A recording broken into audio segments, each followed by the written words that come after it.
So first of all, thank you for the invitation. It's a pleasure to be here in Geneva, and it's an honor to give the opening talk.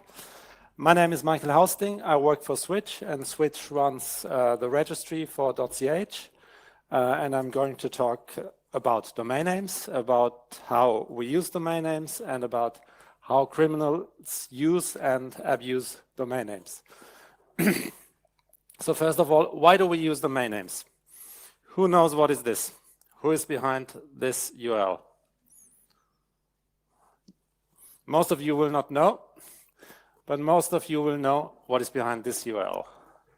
So there are two reasons why we use domain names, or two things domain names do. One thing is we can remember them. A few people can remember IPv4 addresses, very few people can remember IPv6 addresses. That's obvious. But then there's a second thing. If you see the first URL, you don't get any idea what's behind. If you see the second URL, you get an idea and you get a context and you know what you expect on that website, or if you receive an email from that domain name. So for humans, domain names are trust anchors in the online world. If you receive an email from someone, let's say creditsuisse.ch, you assume that's a bank. I know most of the people here are critical and will have a second look if it really comes from Credit Suisse. But for most of the people, domain names gives an initial stage of trust, and that's something that criminals abuse. But before I talk about the criminal use of domain names, I talk about the normal use of domain names. So what are we using domain names for? Today there are two things basically we use domain names for. One is for email. That's still the most important messaging way. And the second is websites. Websites for e-commerce, for personal websites. Everything usually runs over HTTP or HTTPS. There's a third reason why people buy domain names, and that's for selling them for a much more expensive price. I will not target that. For today, I will focus on how do we use domain names for emails and websites. So how many domain names are there worldwide? At the end of last year, there were 332.4 million domain names, and the number of domain names is still increasing. Why is that? Who here in the room has a domain name? So almost everything. Who pays more than $10 for his domain name per year? Okay. Who pays more than $50 for a domain name per year? Okay. .Swiss. Who pays more than 200? Nobody. Okay, but if you look at the average price, domain names are cheap. And even .ch domain names are quite cheap. That's the cheapest price you can get for a .ch domain name for 1 year for the initial registration. And usually criminals just need the domain name for 1 year. After 1 year, they don't use the domain name again. And the cheap price is good for criminals because criminals need domain names. They need domain names, whatever business model they have. So the most common things criminals use domain names for is phishing. You register a domain name that sounds like your phishing target, put up a phishing page, use it for 2 days, and then you're done. They use domain names for malware, for example, for DGA algorithms to connect to the CNC. They use domain names for fraud, for sending spam emails from new domain names that haven't been blocked so far. Domain names are used for targeted attacks. So if you want to do, let's say, exfiltration via DNS, you need a domain name. If you name it NS- and your company target, it's less likely that you're going to be detected. If you want to do spear phishing attacks with a phishing website, you usually put up a separate website on a new domain name. And in the last days, we've seen that you can make money with crypto mining in browsers. So you put up a JavaScript crypto miner on a web page, and then you can use the CPU of the visitors of a website to make money. and criminals started to use that. I will come back later to that. So how do criminals get access to domain names? We all have to pay for domain names, at least if we want to stay on the legal side. But criminals have another option. They can buy domain names, or they can simply take domain names from existing users. They have two ways to do this. So one is to compromise the DNS itself, hijacking a domain name and using it. But if you just want to run a phishing page for one day, it's easier to compromise a web server, put the phishing site on the web server, and then you can send out your phishing emails with that URL, because the takedown of the phishing site will take some time. For .ch, this is the number for the last years. The blue bars are incidents we had to deal with where we had a compromise. So these are compromised web servers, compromised DNS servers. And the orange bars are domain names that have been bought by criminals to run phishing sites, to do online fraud, to put up extremist websites, etc.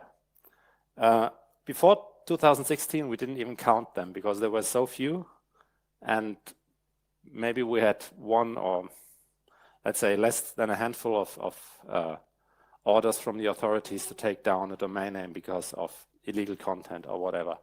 In 2016, it started, so we had about 700, and last year we had about 6,100 domain names that the authorities reported to us, and we had to take action. I will tell you later what exactly it is. We do this as the registry for .ch. So first of all, I think most of you know what a registry does. This is the definition from Wikipedia. It says that a registry or a network information center maintains all the domain names in a database and then generates a zone file that contains the DNS server that are responsible for the domain names. So how does this look? We run a database. So that is the registry database. Inside there we have all registered domain names. We have all the information about who's the holder of the domain name. And most important, we have the information which name server is answering requests for that domain name. We then every hour generate a zone file, the .ch zone file. We sign it with DNSSEC on our hidden master, and then we have all the information in one file. And then we distribute it to our secondary DNS servers. So we have 8 secondary DNS servers, a.nic.ch, b.nic.ch, and so on. And out of these 8, 3 are Anycast clouds. So this is not one server, but it's a cloud of servers with up to 50 servers connected with gigabit. And then the main reason for that is to guarantee the availability of the .ch zone, and that .ch domain names can be resolved. We have seen some DDoS attacks against registries and against DNS providers. And that's, if you look from a registry security standpoint, the most important thing, that our DNS servers are running. So far we had some DDoS attacks, but there was nearly no impact on the usage of .ch domain names. On the other side, we have the registrar. So for about 2 years now, we don't sell domain names directly to end customers. We have partners. They're called registrars, and they're the ones who sell the domain names. So in France, in Switzerland, the biggest are Hausding and Insomnihack. In France, we have OVH, and they sell .ch domain names. To secure this connection to the registrars, we use a protocol called EPP, the Extensible Provisioning Protocol. And first of all, the bad guys still don't know how to use that. And we also secure this EPP gateway over HTTPS.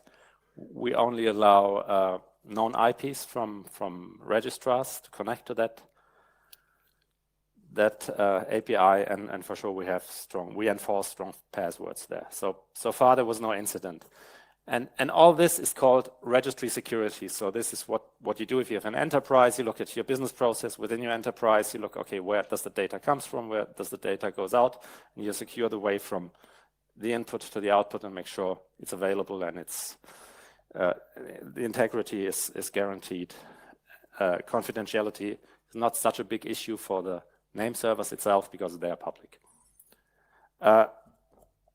So far, we didn't have any accident for .ch, but we had a lot of incidents with .ch domain names.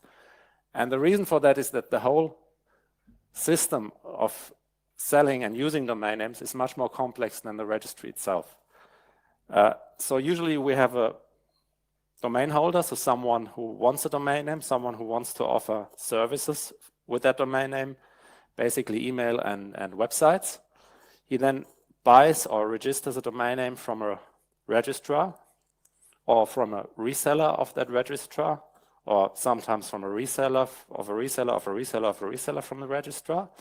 And we don't know where he bought this domain name if he calls us, and he most of the time also doesn't know where he bought the domain name. Then we have the registrars. These are the ones that have a contract with us and that we know. And they sometimes use providers or tool providers that make it more easy for them to speak EPP to us. So some of them don't have the knowledge to speak EPP, or they have to speak to, let's say, 50 different registries, and they all have different features of EPP enabled. And so there are companies that provide a service where it's more easy for registrars to connect to different registries. If a domain holder registers a domain name, it ends up in our registry database shortly after we put it in the .ch zone file, and then the name servers of the domain names are oh, no, that's not a pointer, are published in the .ch zone file. If a user now wants to access a service, his recursive name server first queries the root server, that's not on this slide, then he queries the .ch name server, and then he gets the address of the authoritative name server. That's usually with a web hoster, or big companies run their own name servers. And these authoritative name servers answer the query, okay, which IP belongs to that domain name, or which mail server takes emails for this domain names. That's a little bit simplified, but still it's quite complex. And now the question is, if something goes wrong, if the website is not the website the domain holder puts up on the internet on his web server, what should you do? Sometimes they call us and say, the internet is broken and you are switched, you need to fix it. We usually help the people, so we try to find out what went wrong, and there is a lot that can go wrong. Most of the time, we cannot fix the issue ourselves, but we try to support domain owners that have problems with their domain name. We cannot do that alone, and as a computer emergency response team, we always try to work in a cooperative way. So we think that internet security is a shared responsibility. So we cannot fix the problems ourselves most of the time, but we maybe can try to find the reason, do analysis, and then talk to the people who can fix the problem and explain it to the domain owner why his domain name is currently not showing what he is expecting. The reason for that is maybe because Switch is not only the registry, Switch is also the National Research and Education Network. And as the National Research and Education Network, we run a cert for now 23 years. And we had the same there. We had incidents in universities, we had compromised web servers, we had infected clients. And we find out that the best way to deal with these issues is to actually inform the people who have an issue and tell them what the issue is and to enable them to fix the issue. For maybe 10 years now, we also offer these cert services for the registry. We are one of the first registries worldwide that had a computer emergency response team. The reason is because we already had it for the universities. And so when we saw the first phishing pages on .ch website, the switch cert was taking action against that. That's quite different than what most other registries will do. Most other registries say, content is not our business. So we are here to register domain names. We run a database with domain names and IPs, and that cannot be abused. We think different. We think, okay, if the usage of a domain name is abused, then at least we have a part of the responsibility. It's not our responsibility to remove the bad content, but it's maybe our responsibility to tell the one who is hosting the bad content that he has an issue. And so that's what we always try to do. Usually, if something goes wrong with a domain name or with a website or with email, there is a compromise somewhere. And as a cert, we try to remove that compromise. If a web server is compromised, we send a takedown notice to the hoster, to the registrar, to the technical contact of the domain name, and also to the domain holder. If a DNS is compromised, that doesn't happen so often. Usually we call the registrar or the DNS provider directly, and the goal is always to get things back in place. Same is for let's say illegal content. There is a compromise, but the compromise then is in our database, because usually we have a bad registrant data. So when do we act if we get a complaint? We get a lot of complaints, and we try to answer all of them, but we cannot handle them all ourselves. And there are different ways how we handle complaints. So there are different categories. One is malware and phishing. 95% of these cases are compromised websites. So the domain holder itself is a victim of crime, and then we need to treat this different than if someone who registered a website for phishing. We have a, let's say, not fully automated, but semi-automated takedown process. So there we go usually after the web hoster and send takedown notices and inform them. Another thing is DNS compromise. That happens maybe in a big scale once every 2 or 3 years, in a small scale maybe a few times a year. That's something we handle manually. And then we have something called illegal content, and that's different than all the other stuff because we don't know, or we cannot say what is illegal content and what is not. But still we get a lot of complaints, and there we also cooperate, but we cooperate with the authorities who are responsible for judging if something is illegal or not. So if we get a complaint about child pornography, that happens very seldom, we just send it to the federal police. If we have a complaint about online fraud, we send it to the police. If we have a complaint about pharmaceuticals, we send it to Swissmedic, and they have the experts who can judge if something is illegal or not. And then they come back on us and tell us what to do. I will tell you later how this is working. We don't do this at random. So why are we acting? We're acting since 2010. By then it was not really a legal basis, but in the end of 2010 there was the IAFV, and in 2014 there was a special law about internet domain names. It is called the Ordinance on Internet Domain Names, in German VED. And the VED regulates exactly what the registry can do and what the registry can't do. First of all, the VED says that the registry has an active role in fighting cybercrime. And Switzerland was one of the first countries who had this law and said, okay, registries are responsible or have a part responsibility of what happens with the domain names. And they need to have an active role in fighting cybercrimes. It then also tells that as a registry, especially, we have some rights. And we have some sanction rights given by the VED. And it also says when do we have the rights to apply these sanctions. And these are all the sanctions that are in the VED. The first one is suspension. So suspension means we are removing the delegation, DNS delegation from the .ch zone file, so the domain name is not resolving anymore worldwide.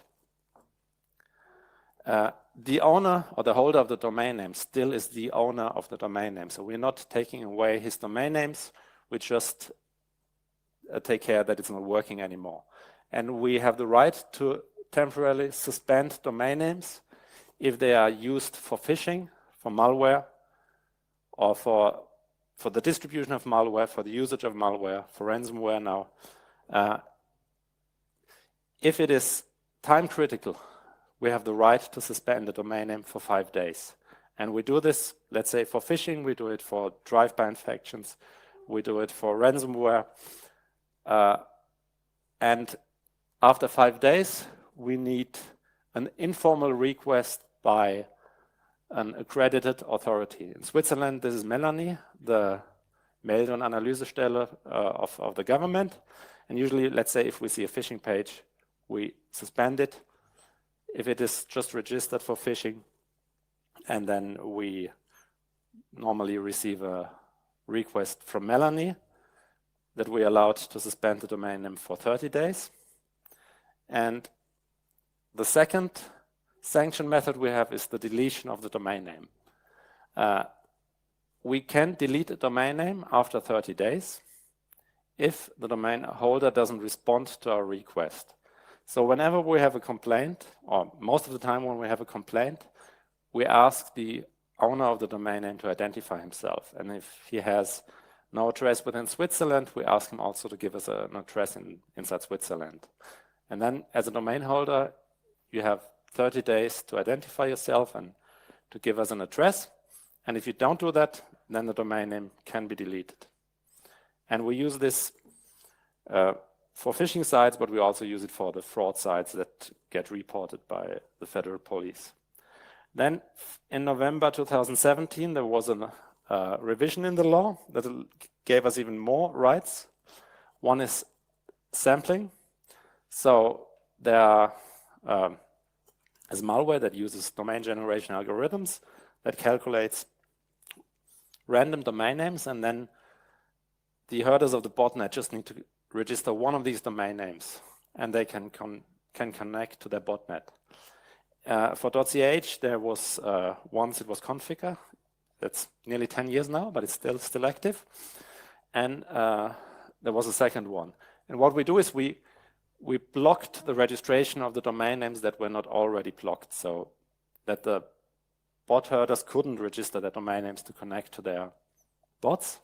But now with the new law, we're also allowed to do sampling. That means we can delegate a few of these domain names that are used by the DGA to ourselves, and then send the traffic to a sinkhole and notify the victims that I have infected with this malware.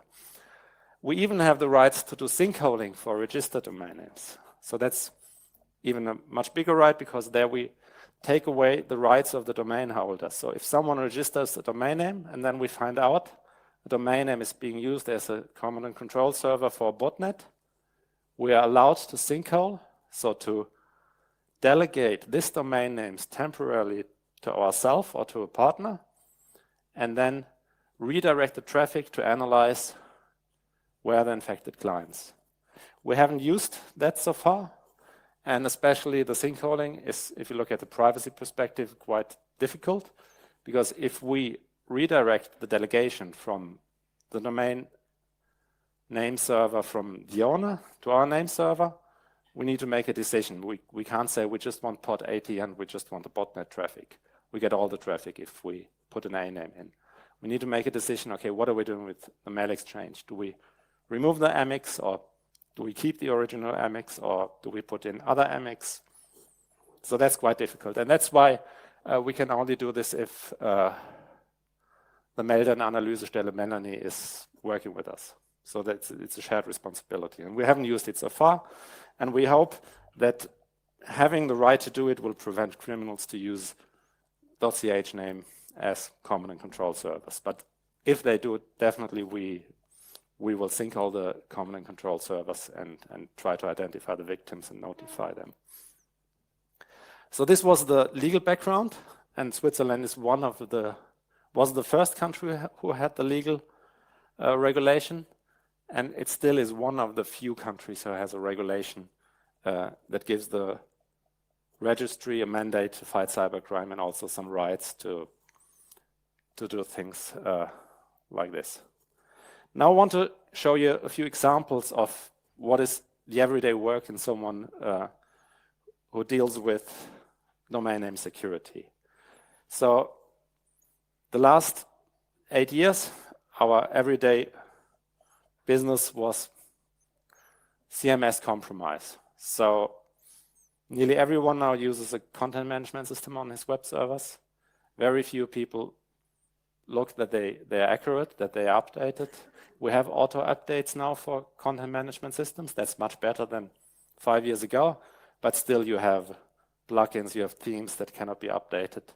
And so we have a lot of vulnerable content management systems, and they're compromised. They're compromised for hosting phishing sites. They are compromised for using drive-by.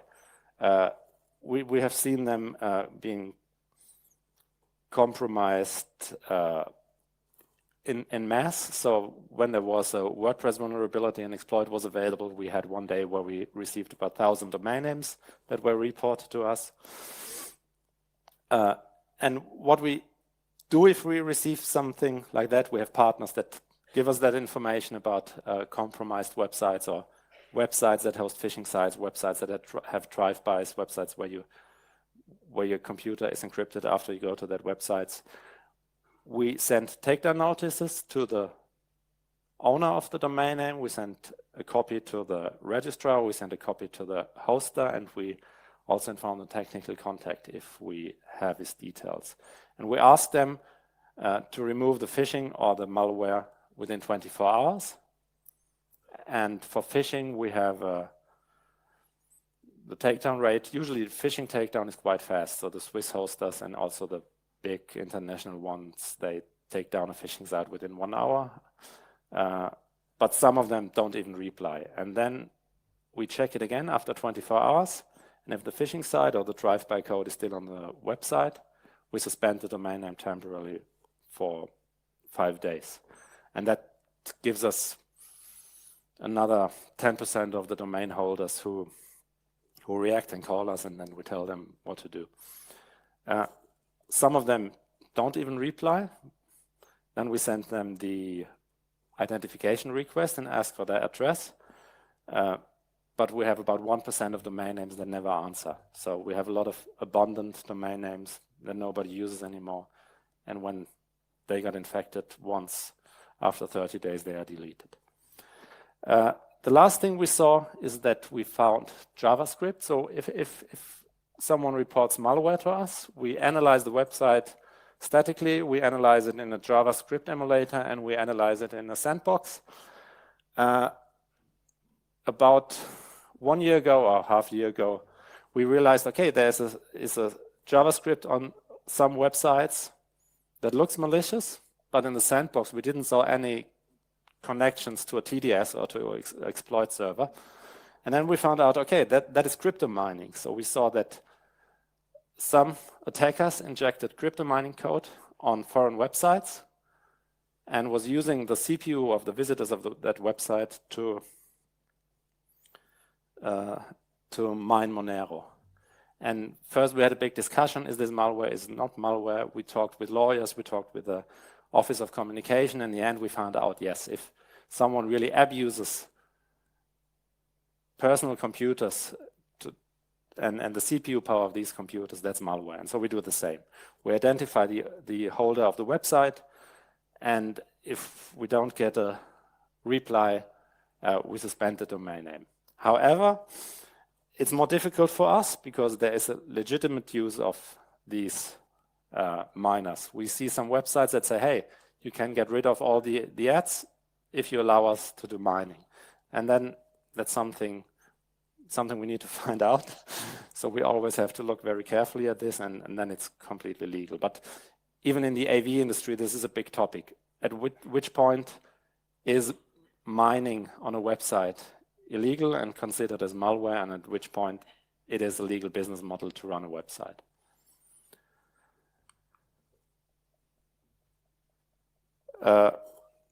This is the large numbers of something we do every day. When I started, it was maybe 1 hour of work to look at the compromised websites. Nowadays, we have a job rotation, so we have a 30 of the day who does all the work, and usually he now spends about half of his time. If there's a big compromise, a wave of compromise, he spends all of his time and he gets some support. Just looking at websites, informing web hosters and registrants that they need to do something. But there are more special cases, so cases we only have once every 1 or 2 years.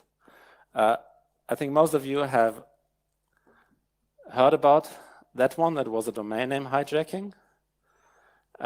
So there were 94.ch domains involved. In total, there were about 500 domain names by a registrar called Gandhi in France. And we first got informed by SCRT, they called us. And a colleague of mine was taking up the phone, and he was new, and so I was supporting him while he was on the phone with SCRT. And I said, okay, tell me the domain name. And I said, oh yes, it was changed by the registrar at 11 in the morning, so he should talk with his registrar. And then he said, yeah, he talked to his registrar, and in the web interface he still sees his name servers, but in our database and on our zone file we had the wrong name servers of the attacker. And then when I realized, okay, if he sees his name servers in the web interface of his registrar and we have the wrong ones, there must be something wrong. And then I called Gandhi and they said, oh yeah, we have a problem and we are looking at it. We try to resolve that problem within, I think, 3 or 4 hours after the right DNS servers were back in the .ch zone file again. One good thing I noticed is you see the little green lock in the upper corner.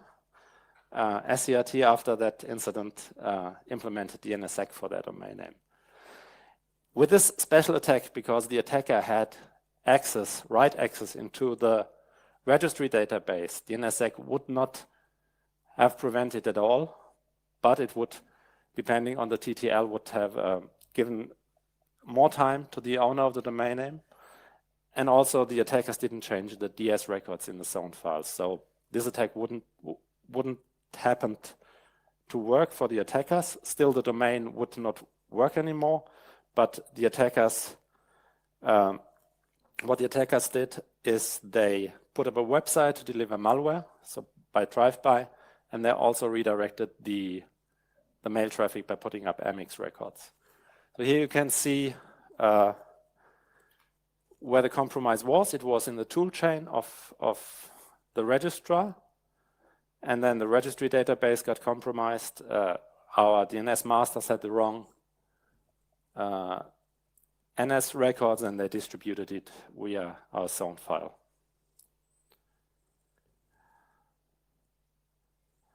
Okay, another thing, so that was domain name hijacking. So the hijack is on the side of the registrar. So the registrar gives us the wrong information and we publish them. There's nothing much we can do it because we need to trust the registrar. We have some checks.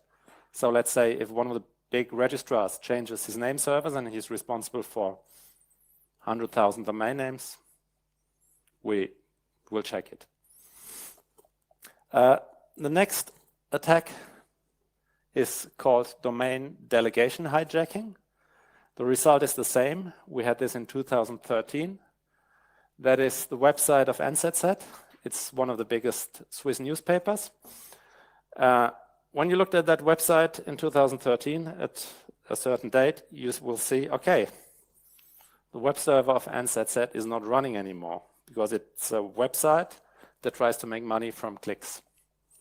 And when we looked at it, we find out that NZZ has 3 name servers, 2 of its own and 1 in the domain ipplus.net. Maybe some of you know what ipplus.net is. It's one of the biggest Swiss ISPs, and it was very simple. The DNS from ipplus returned a malicious IP. And we found out every query we do to this name server returns the same IP. That gives you the portal that tries to make clicks. So what happened? We found out it's not only NZZ, it's 15,000 more .ch domains. ipplus.net was a domain name used for the name server for these 15,000 domain names. And ipplus.net was expired and simply not renewed by its owner. And Melbourne IT, the registrar, had a very creative business model. The moment when a domain name expired, it was rented to someone who paid money for it. And the one was Confluence, who run that make clicks to money websites. So all the 15,000 .ch domain names were redirected to this website. This is an attack where DNSSEC saves you, because the attackers don't have the DS, the DNSSEC key, and they cannot write into the database. So our database was not compromised at all. In our database, we still had ipplus.net, which is outside our domain, and as a name server. But still, because ipplus.net belonged to someone else then, the wrong website and email was shown. Now there's another compromise, and I want you to find out what it is. What do you think?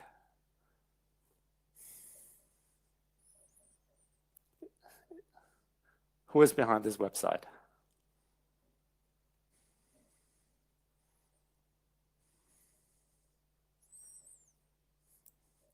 I assume most of you know what lematin.ch is. What do you expect?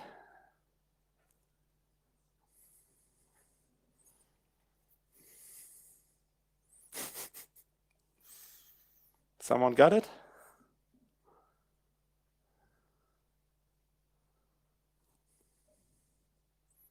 Maybe you want to look it up in the internet?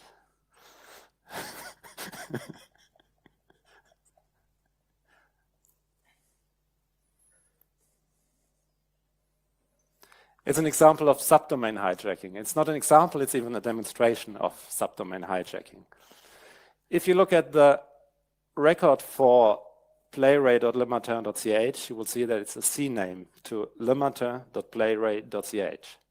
And playrate.ch was an abundant domain name, so we had something we called hanging DNS CNAME.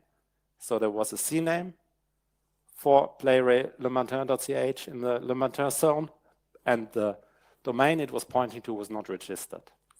Someone else registered it, and he put up a website that looks like the Lematin website.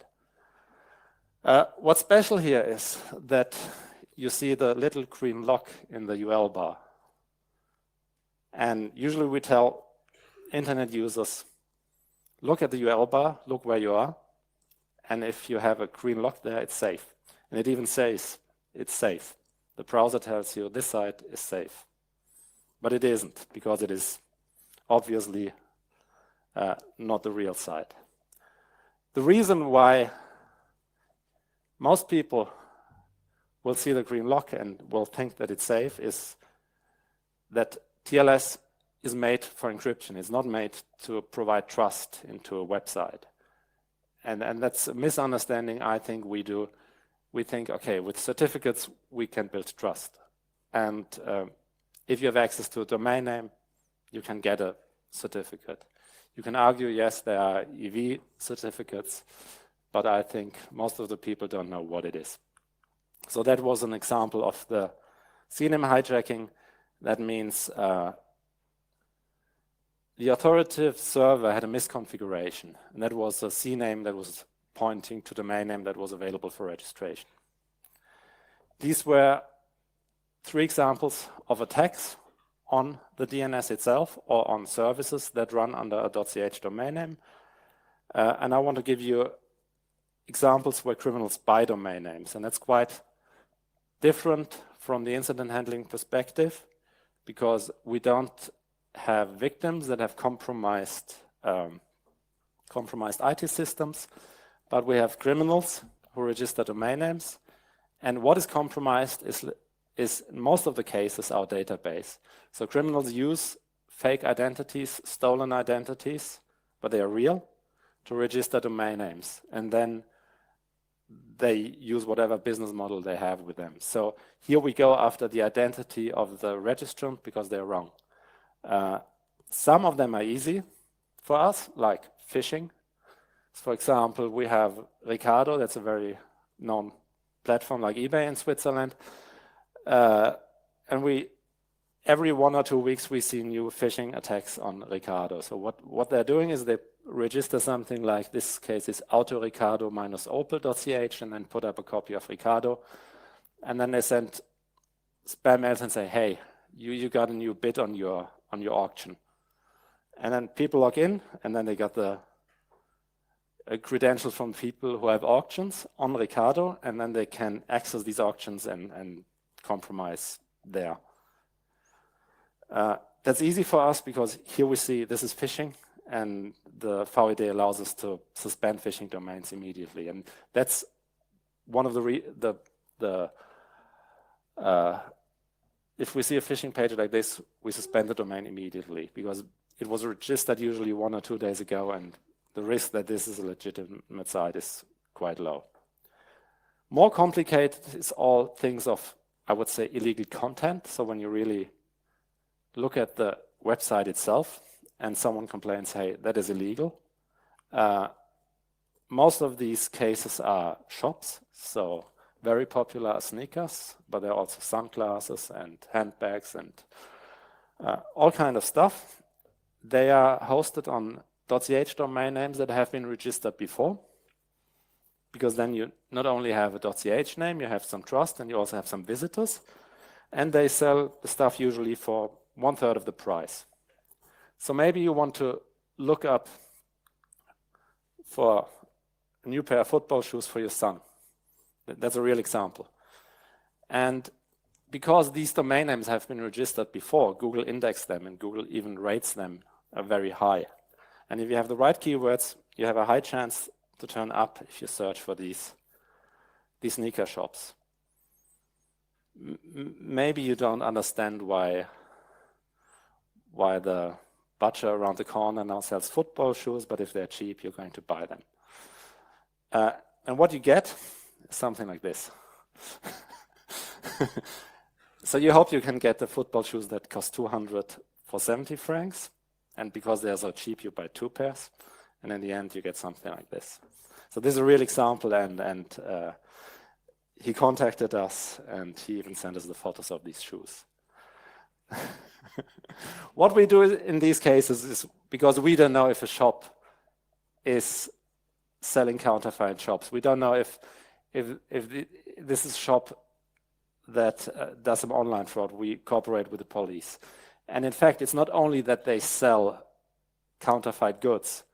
What also happens if you buy something there, I tried it myself, 2 weeks later you get a letter from your credit card company that your credit card was abused to shop in the internet. It was even used to register new domain names. And they also use your address to register these new domain names. So it's something that's really dangerous for Swiss internet users if they enter their username and everything else there. We cooperate with law enforcement. So basically, law enforcement started that. So they send us the requests to identify the owners and give them an address where they can do their work. And then we found out, okay, there are much more in our database that look very similar. And so last year, we especially cooperated with the federal police. So they reported, in February, we realized, okay, they already reported 500 to us this year. And then we looked in our database and we found 5,000 more that were suspicious. So we reported them, or let's say we gave the authorities a list of domain names, and they looked at it and say, look, these are all domain names that look suspicious and we think they are criminal. And so we sent them a request to identify themselves, to give us an address in Switzerland, and more than 99% of these domain holders didn't reply. However, 37 replied. So that's why we don't want to do it. There are shops that sell sneakers that are in China, but they are maybe not illegal. And what we do in these cases, we just take the address we got from the registrant of the domain name and give it to the police so they can do their work. And the domain owner keeps his domain name. That's something I think we will see more and more. Even this year it continues because criminals make a lot of money with these. They send you a pair of shoes for $5, but they charge you $80. They can sell you a credit card for $25, and then they have a lot of addresses they can use for more fraud.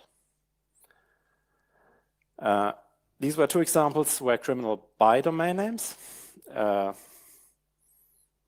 That's new for us, and we need to adapt, and we need to work with others. Before we worked with web hosters and with registrars. Now we need to work with the federal police and the Cybercrime Competence Center and all the other authorities that can judge if something is illegal or not. So what is the conclusion? If you look at domain name security at all. First of all, from a technical perspective, everything starts with a DNS request. So almost everything you do on the internet needs DNS. For humans, the domain name system is the trust anchor to a website or to an email. And that's what criminals abuse.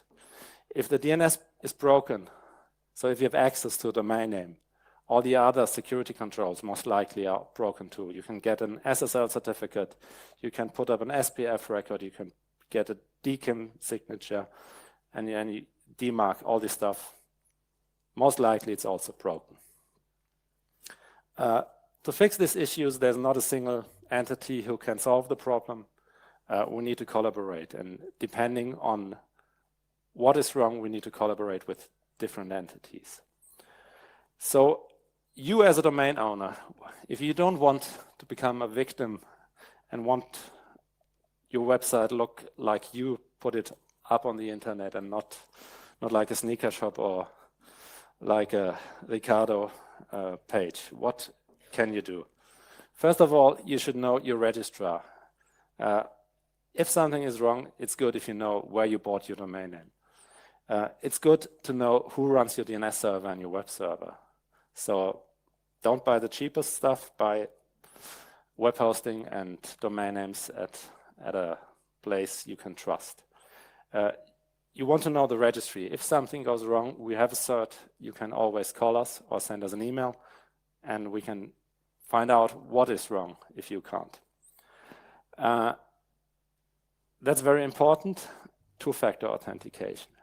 If you don't want your domain name hijacked, use two-factor authentication. Use two-factor authentication on your email, but also use two-factor authentication on your registrar web interface. Most Swiss registrars now have two-factor authentication, and it really protects hijacking of domain names by simply getting the access credentials for the registrar.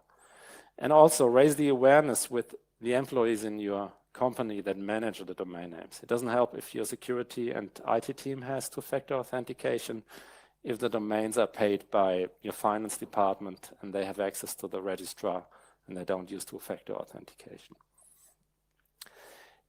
The DNS zone, that was the subdomain hijacking and also the delegation hijacking example.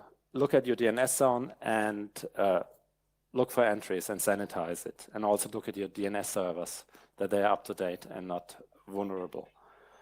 And for sure, use DNSSEC. We see a spike in the usage of DNSSEC now, so we are already at 2.5%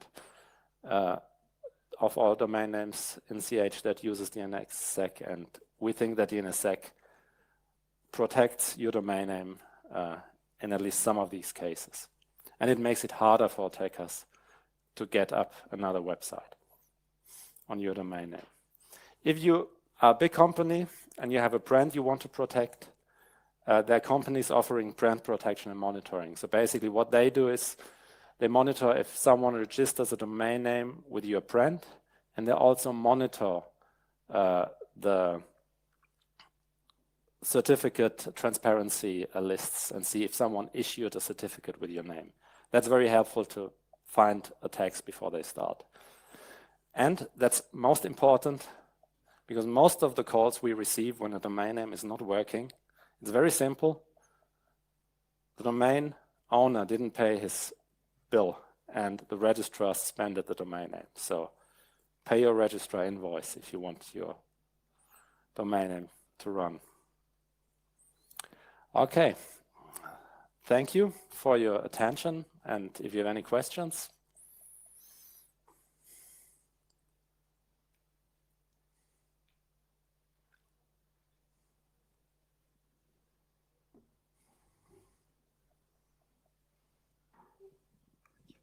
Thank you for your talk. I have actually two questions. The first one being, do you think that the rise in both fraudulent domain is related to the fact that Switch lost its ability to be the sole seller of CH domain in around 2016? I think the reason for that is that domains are now available worldwide. So there are much more resellers, much more registrars where you can buy .ch domain names.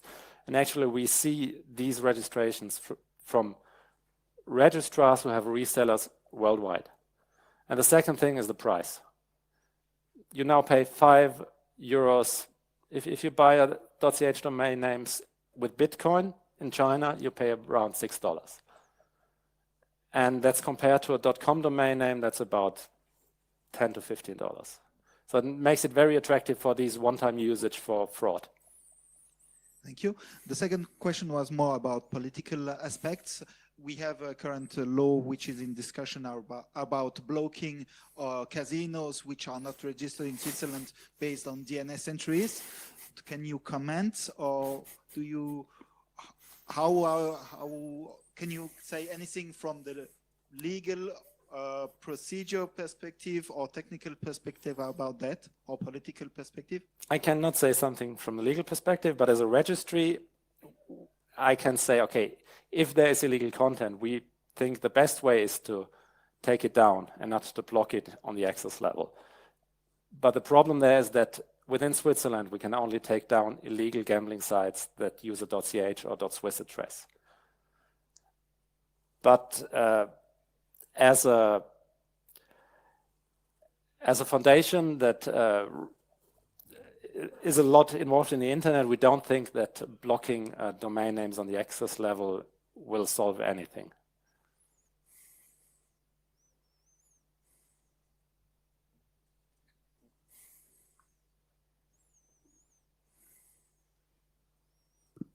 You said that the 37 responded to you. Out of those, how many were legitimate, and what's the time frame? So if I'm a bad actor, I respond with a fake address. How long do you have before you track me down and find out that my address is fake? How long will my site stay up? Okay, good question, because they try. They do. So usually they have a address outside Switzerland. We then ask them to give us a address inside Switzerland. We now also ask them to give us a copy of their identity. So when they give us addresses in Switzerland, we usually call them. And most of the time we called them, the one on the phone didn't know anything. So for us, that was not a valid address, and so we deleted the domain anyway. And the 37 that really replied, I mean, they really gave us a copy of their ID. They gave us an address in Switzerland, and I mean, there are complaints about websites, even they are legal. Let's say you sell secondhand Gucci handbags. Most likely Gucci will go to the police and say there's someone selling Gucci handbags and he's not licensed. But that's not illegal. But still the police needs to investigate. And these are most likely the 37 cases. So we don't know, because if we validate an address and give it to the police, and the police also doesn't inform us what's behind. It's just so obvious with the sneakers shops that that it's counterfeit goods and fraudulent action. But you also asked about the time frame. You have 30 days time. That is an issue, because if you sell one pair of sneakers in 30 days, your business model still works. We're working with the authorities to try to get this down. But on the other side, there are cases where we have a domain holder who runs a business, and we cannot just suspend his domain name because someone said it's illegal content or it's counterfeit goods. No more questions? Okay, thank you, Michael Hausding, for this talk. Thank you.